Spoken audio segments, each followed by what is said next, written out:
Assalamualaikum Baraya, selamat datang kembali di Guru Gembul Channel. Sekarang kita ada di episode 100. Yeay, sudah sampai 100 ya. Kita sudah hampir 1 tahun. Terima kasih karena sudah menyaksikan, kemudian subscribe. Terima kasih juga untuk kolom komentar yang banyak sekali tambahan-tambahan pengetahuan, diskusi, perbedaan perspektif, dan lain sebagainya. Channel ini dibuat sangat sederhana, pakai HP kameranya, kemudian dieditnya juga pakai HP, direkamnya juga pakai HP, semua aja pakai HP.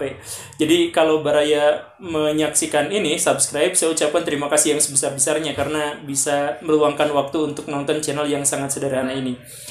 Sekarang di episode 100 ini tidak ada yang spesial, tetapi kontennya akan agak berani, yaitu kita akan membahas tentang pejabat-pejabat di Indonesia yang sangat doyan PSK. Siapa saja mereka, tidak akan disebut namanya, tapi saya minta Baraya beres nonton video ini atau di tengah-tengah video ini, silakan Baraya komen di kolom komentar tentang pengalaman Baraya seputar pejabat dan PSK. Jangan sebutkan namanya, kita akan tunjukkan kepada masyarakat bahwa banyak di antara pejabat yang mereka pilih selama ini, yang mereka kira selama ini, ternyata adalah pejabat yang amoral. Bukan hanya amoral secara individu, secara personal, tapi dia amoral dan menggunakan uang yang tidak semestinya, yaitu uang kita sebagai rakyat, untuk melakukan tindakan-tindakan amoralnya. Nah, di episode ini kita akan tantang juga para penegak hukum untuk menguak siapakah pejabat-pejabat yang dimaksud. Kita mulai.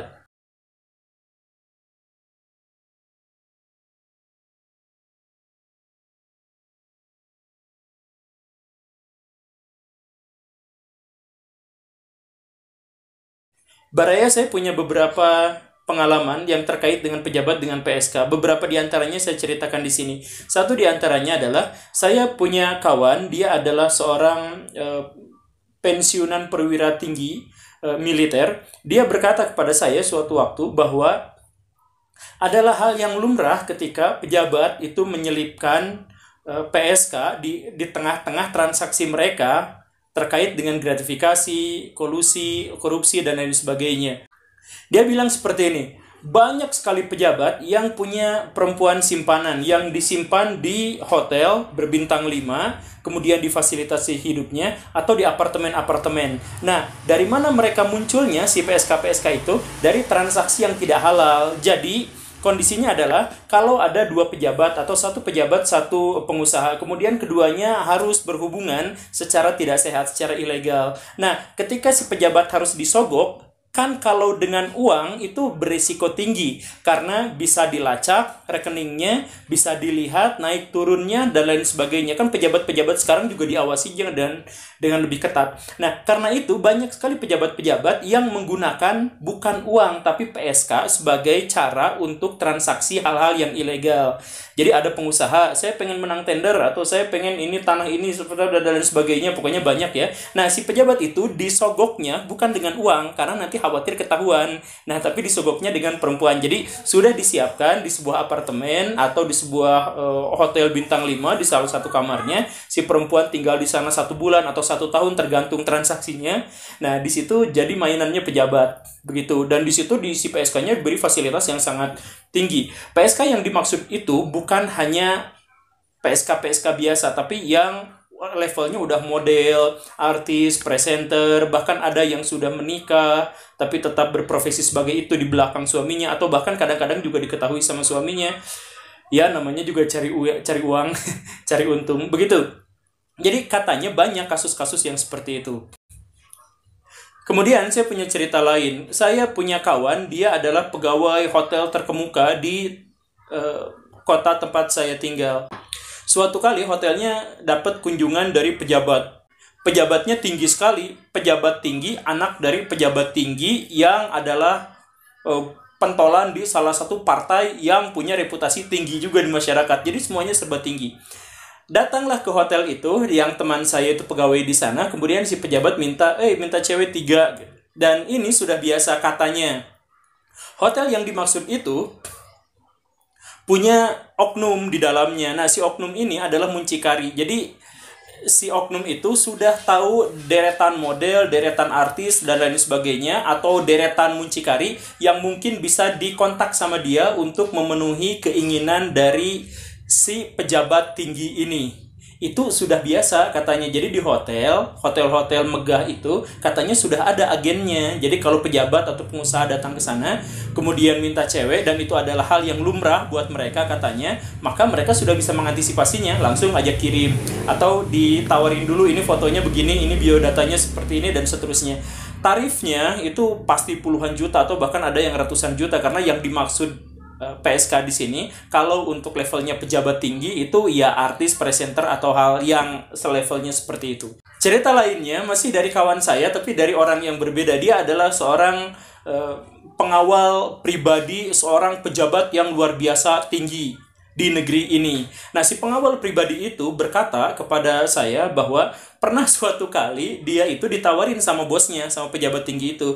"Woi, mau cewek nggak? Ceweknya gini. Harga cewek itu tarifnya 30 juta per sekali kencan. Mahal sekali karena dia adalah model terkenal yang sudah sering nampang di TV. Si ajudan itu bingung. Alah, gimana ini? Apa saya ditawarin, itu si bosnya dikasihnya yang banyak, sedangkan dia kecipratannya doang, cuman yang dapat yang 30 juta cipratannya doang. Nah, karena teman saya itu relatif alim, maka dia jawab, "Maaf Pak, saya mau minta mentahnya aja lah, nggak mau yang gitunya." Tapi kata si bosnya, "Jangan, kalau mentahnya aja paling kamu cuma dikasih 1 juta. Maksud 1 juta itu ya bonus aja biar tutup mulut gitu. Karena nggak mungkin dikasih 30 juta karena bentuknya memang udah bentuk cewek gitu." Wah, jadi galau lah si teman saya itu, apakah harus menerima tawarannya. Tapi yang jelas si pejabatnya memang pemakai PSK yang jumlahnya lebih banyak dan lebih cantik. Dia cuman kebagian yang 30 juta, yang pinggiran-pinggirannya ya malum lah, cuman pengawal doang, itu juga bonus lah. Nah, si teman saya itu akhirnya mengambil sebuah keputusan, yaitu saya tidak akan ceritakan apa keputusannya. Tapi yang pasti dia menceritakan pada saya pengalaman itu, bahwa bosnya yang pejabat tinggi itu melakukan hal yang seperti itu, dan lagi-lagi ini juga adalah hal yang lumrah. Cerita-cerita yang saya ungkapkan ini sama sekali bukan hal yang baru. Masyarakat pada tahu, masyarakat juga sudah kenal. Kalau saya sampaikan kepada Baraya, maka Baraya banyak diantaranya yang pasti bilang, "Ah, itu mah sudah biasa," dan seterusnya. Bener kan? Nah, titik tekan video ini bukan hanya di situ. Titik tekannya adalah begini Baraya. Tentang rumor itu sudah benar. Ada PSK yang dibawa misalkan sama Bang Hotman Paris, Hotapea, ke dalam acaranya, kemudian ditanya ini itunya, dia bilang si PSK itu juga banyak disewa sama pejabat, sama pengusaha. Itu juga sudah bilang. Kemudian Robby Abbas, muncikari yang sangat terkenal di Indonesia yang sekarang katanya sudah taubat, dia juga mengatakan bahwa dari 200 anak buahnya yang artis dan pejabat yang jadi PSK itu, banyak di antara mereka yang dipakai oleh para pejabat. Benar kan? Nah, tapi lagi-lagi masalahnya di sini. Masalahnya tepat di sini. Muncikari nanti ketangkap. Buktinya ada. PSK-nya ketangkap. Tapi tidak ada satupun pelanggannya, dalam hal ini pejabat, yang ketangkap. Gimana ceritanya ini? Baraya, polisi menyatakan bahwa kalau ada pejabat yang main seks dengan nilai yang segitu fantastis, puluhan sampai ratusan juta rupiah, maka polisi meyakini bahwa itu adalah gratifikasi seks. Itu terkait dengan hal-hal yang berbau korupsi atau hal yang semacam itu. Polisi sendiri bilang seperti itu. Jadi, anggaplah kalau pelacuran itu, anggaplah kalau nyewa PSK itu adalah masalah pribadi, urusan pribadinya, maka uang yang digunakannya itu adalah uang kita. Itu masalah struktural yang harus diusut. Tapi sampai detik ini, polisi tidak berani menyebut pejabat siapakah yang melakukannya. Ingat, PSK-nya udah ketahuan, buktinya udah ada, muncikarinya ketangkap, tempat, waktu, semuanya ketangkap. Bahkan ketika kasus Vanessa Angel ketemu, Vanessa-nya ketangkap, di penjara pula, dipidana juga, seterusnya banyak, muncikarinya juga kena. Pelanggannya, pejabat dan pengusaha yang mainnya, yang dosanya sama besar dengan itu, tidak pernah diungkap. Dari sini kita bisa tahu bahwa ada sesuatu yang sangat mengerikan di belakangnya. Bagaimana mungkin seorang artis yang sangat terkenal tidak mau membongkar rahasia siapa yang jadi pelanggannya. Mucikarinya gak mau, polisi bungkam, wartawan tidak bisa melacak. Bagaimana yang bisa terjadi? Konsekuensi dari fakta-fakta itu cuman ada dua. Yang pertama adalah kemungkinan besar polisi atau wartawan itu adalah bagian dari mafia itu. Kemungkinan yang kedua, pejabat-pejabat itu punya kekuatan yang sedemikian besar untuk bisa membungkam polisi, menghentikan media massa, dan merekayasa opini masyarakat. Luar biasa. Jadi ini pejabat udah level dewa, sampai seluruh bukti mengarah padanya, tapi tak ada satupun yang mau bicara. Artisnya diam, semuanya diam, polisinya diam, media yang katanya itu adalah corong informasi buat masyarakat, sampai detik ini tidak pernah mengungkapkan siapa sesungguhnya orang yang suka belanggan PSK. Ada sih pejabat-pejabat rendahan gitu ya, memang ada. Tapi teman saya menceritakan hal berikut. Kalau mau mengungkap aib pejabat, maka tanyakan pada PSK. Karena PSK pasti tahu siapa saja yang pernah main sama dia.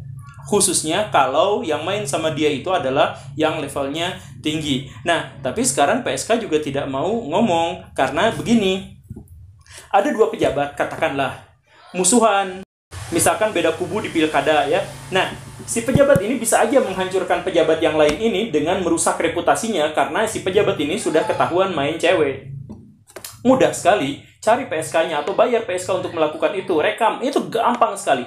Tetapi tidak dilakukan sama pejabat yang ini karena pejabat yang ini pun melakukan hal yang sama. Jadi pejabat ini bisa menghancurkan reputasi pejabat ini karena dia pegang kartu. Tapi dia pun kartunya dipegang karena melakukan hal yang sama. Jadi sesama pejabat memang sudah terbiasa untuk melakukan itu sedemikian sehingga pada bagian itu mereka musuhan habis-habisan pun di pemilu. Tapi mereka akan bersahabat erat di dunia ini. Makanya di Indonesia katanya bokep itu pemersatu. Pemersatu bangsa, katanya begitu. Ya, ginilah, sekali lagi saya minta nih di sini kepada pihak kepolisian, kepada pihak wartawan, adakah yang mampu membongkarnya? Karena ini adalah kasus yang sudah lumrah, sudah biasa, dan melibatkan uang begitu banyak, uang rakyat yang dikorupsi, yang diambil, dan seluruh bukti terkait hal itu sudah ada. Semua pihak yang dimintai pertanggungjawaban, semua pihak yang bisa dijadikan saksi, semuanya sudah ada. Kalau wartawan dan polisi sampai sekarang juga masih bungkam terkait siapa yang menjadi pelanggan dari PSK-PSK itu, maka kita harus memberikan tanda tanya besar, apakah negara ini sudah dikuasai oleh mafia, atau apakah negara ini sudah dikuasai oleh pejabat-pejabat yang sedemikian sakti sampai semua kejahatannya tidak bisa diungkap oleh siapapun. Semuanya mengerikan. Ini tantangan buat pihak kepolisian, ini tantangan buat pihak penegak hukum. Saya hanya rakyat jelata, saya hanya rakyat biasa, cuman YouTuber biasa, tapi saya minta jawaban. Dan buat Baraya yang nonton ini, silahkan kalau Baraya punya cerita-cerita yang aneh terkait dengan PSK dan pejabat, silahkan tulis di kolom komentar. Sekali lagi, jangan sebutkan namanya, karena ini nanti terkait masalah hukum. Yang jelas, kita akan berikan kesadaran kepada masyarakat bahwa selama ini orang yang disebut baik, dilulukan di media massa dan sebagainya, ternyata punya sisi yang sangat mengerikan. Dan rakyat harus dididik lebih baik lagi untuk menentukan pilihan, agar di masa depan mereka tidak terjerat lagi sama hoak, terjerat lagi sama pencitraan dan sebagainya. Karena semakin banyak pencitraan, semakin menunjukkan bahwa orang yang dimaksud itu punya kekuatan yang luar biasa terhadap media massa. Dan kalau sudah menguasai media massa, maka seluruh aibnya akan hilang, dan semua yang baik-baiknya, benar atau tidak, akan muncul ke permukaan. Oke, Baraya, terima kasih karena sudah menyaksikan. Tonton episode saya yang lain, dan silahkan dukung video ini sekali lagi dengan mencantumkan cerita di bawah. Karena saya yakin Baraya banyak yang punya cerita tentang hal seperti ini. Saya Guru Gembul, Assalamualaikum warahmatullahi wabarakatuh.